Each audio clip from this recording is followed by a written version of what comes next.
Hey everybody, Clay Archer, CEO DPC Technology, and I've got an interesting one today. Today I'm going to review the new UNAS Pro 4. It's a 4-bay, one UNAS with two NVMe cache drives. And with the time I spent with it, I was a little confused about where it fits between the regular UNAS Pro and the UNAS Pro 8. And I'll get into my thought process there after we get this unboxed and set up. So as always, it comes with typical beautiful Unifi packaging, and there's a set of rack rails in it, just like there was in the UNAS Pro 8. In the box, it comes with a power cable, a set of rack ears, and the regular mounting hardware. As I mentioned before, it's a 1U 4-bay chassis. It's very similar to the UNVR if you've seen that 4-bay Unifi chassis. On the back of it is the interface for the Unifi RPS redundant power supply, the 1 gigabit management console, the two 10 gigabit SFP plus ports.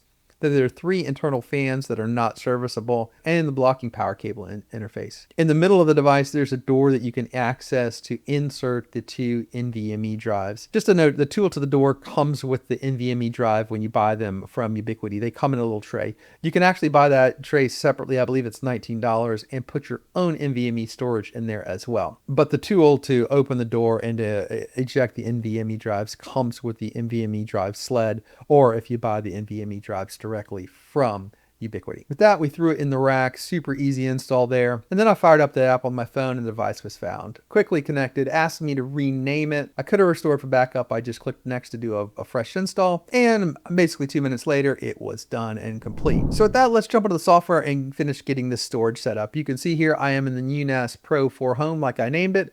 And I'm gonna go ahead and click on Setup Storage. As you can see, I've got 4 8TB hard drives in here. I got 2 1TB NVMe drives. You can see here that they show up as yellow, and that because they have unified data found. I have already used these devices for, and I'm going to show you what it would look like to reallocate those to a different drive. So I took these out of a different UNAS and I have put this into there. So let's make our first storage pool. I'm going to go add drives here, and it's going to walk me through the different types of RAID that I can do here. I can do RAID 5, I can do RAID 6, and I can do RAID 10. I am going to do RAID 10 here, and this is probably my first kind of question of why I would go with a 4 versus an 8. You can see with my RAID 10 option here, I am only going to get 16 terabytes of usable data off of these 32 terabytes of drive. Now I could go into RAID 5 and I would get 24 terabytes, but also in RAID 6, I'll only get 16 terabytes. So I'm going to go for better performance here with RAID 10. And I'm going to go ahead and click create. But this is one of the areas where I think the Pro 8 just makes more sense at this level of a machine. I'm going to go, I understand, I'm going to format and proceed, and it's going to go ahead and create that storage pool. I'm going to go ahead and assign these 2 drives to that storage pool, and I'm going to go ahead and have to format these drives before I can do that, and I'm going to click on format. And it's telling me I can't format this drive until the storage pool is initiated. Now that it's initiated, that initiation took, I don't know, 45 seconds. I can go ahead and click format drive. It's going to ask me to check that I'm going to delete everything on it, and it's going to make me wait a little while to think about my decision, and I'm going to go ahead and click format drive, and I'm going to click on SSD drive number 2, and it's going to tell me it can't do it until the other one's done, and it's going to tell me not to power it off and do anything while that is formatting. All right, so now that that's formatted, which took maybe 10 seconds, I'm going to go ahead and click assign to storage pool, and it's going to give me 2 options here, the same as it did with the Pro 8. I can do read only, RAID 0, and it's going to give me 2.5 terabytes of cache, or I can go read write with RAID 1, and it's going to give me only half the capacity. If I click on the little info button, it's going to tell me the advantages. RAID 0 is going to go enhanced performance, where the small files that are frequently read are very minimal.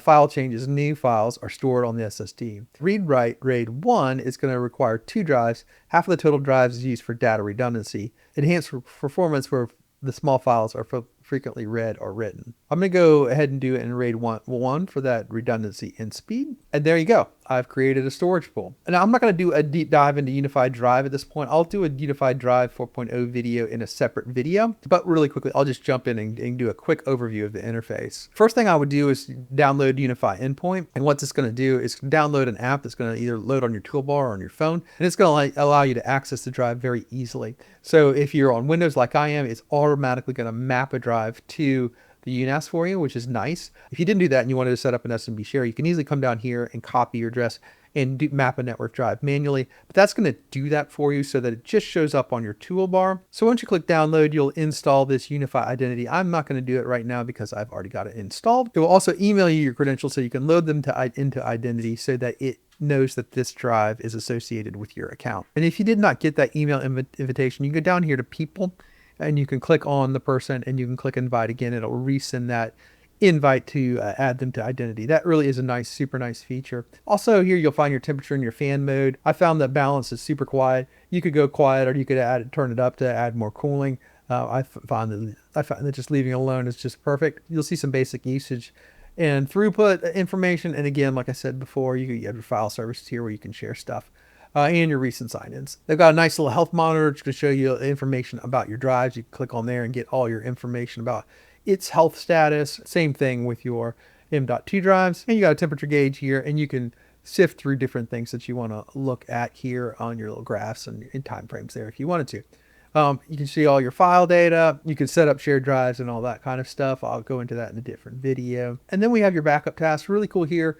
You can set up backups from one UNAS to another UNAS, which is really cool, or to cloud storage provider by clicking here, setting up how you're going to do that, what files you're going to do, where you're going to go. If you're going to go to cloud service, you can pick from Google Drive, Dropbox, Wasabi, OneDrive, Amazon S3, and Backblaze. You can also just choose another remote NAS. Really easy, simple, elegant. You can override existing, you can skip existing. Just a basic, nice way to back up from one location to another.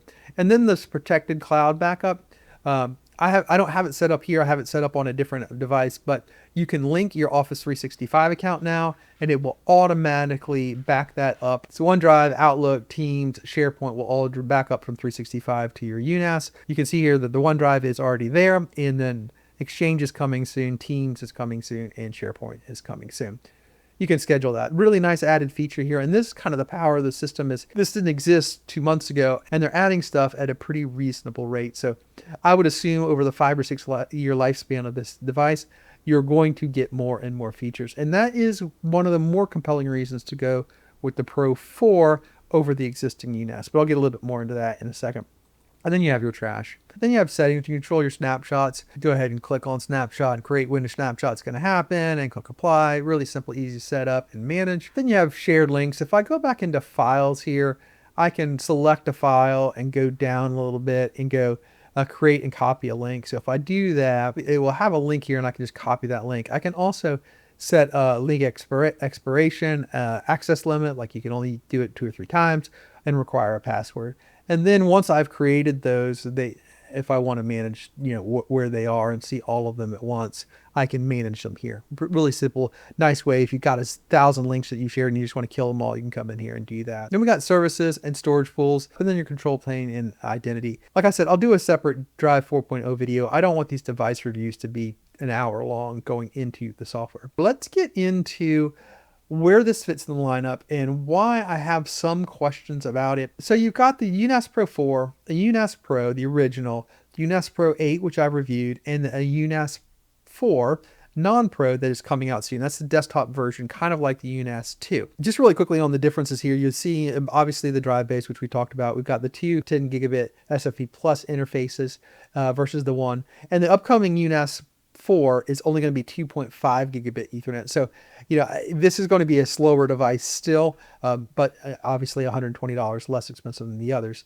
And it does have the NVMe storage when it comes out. 1U versus 2U, obviously, hard drive capacity, wattage. The UNAS Pros are getting the newer 2 gigahertz ARM processor, and the UNAS Pro has the 1.7, and the UNAS 4 is going to have even a little bit weaker 1.7, and 4 gigs on the UNAS 4 versus 8 on the UNAS Pro, and 16 on the UNAS Pro 8. Touchscreen differences there. I don't know if that makes that big of a difference to anybody. You also see that you only get one RAID group on these UNAS 4s. That's just simply because they don't have enough drives to do multiples. You see the Pros are using up to 4 terabytes of that SSD cache, and the UNAS 4 will be able to use up to 2. Other than that, they're all really similar. And I have to say, before I saw this pricing, I wasn't very excited about the UNAS Pro 4. But it is coming in at $499, which makes it the same price as the UNAS Pro, which makes it a little bit more compelling to me. And the reasons that I am not over the moon about this particular form factor is that 4 drives can't really saturate the 10 gigabit connection. So are you in a situation where the NVMe drives are going to make this fast for you? For me, and I think for most people that are using a NAS, they are storing big chunks of information. Let's say it's your Plex collection, or it's a bunch of old files or photographs or that kind of thing, those aren't going to necessarily benefit as much from the NVMe storage. Now on the writes, they will, because the NVMe storage, when you're pushing to the device, is caching that device. So you can fill up that NVMe storage and then it will write to the spinning disk from the cache drive. And that will speed it up. But on reads, the NVMe storage is just going to put what you're most commonly using. So in a professional setting, that works great because what you're most commonly using are maybe some templates, some Excel files, some video files, maybe a shared database file or something along those lines. Now those files are going to be able to be stored in that cache and they are going to be much faster. But to saturate 10 gigs or getting close to saturating 10 gigs, you're going to need 6 or 7 drives, and there just isn't the physical space in this unit to have that for the spinning disks. So my thought process when it first came out, and I thought the pricing would be kind of in the middle here, is that the Pro 8 just makes more sense for a professional environment. It's got the redundant power supplies, and those are hot swappable. It's got the extra bays, 16 gigs of RAM versus the 8 gigs of RAM.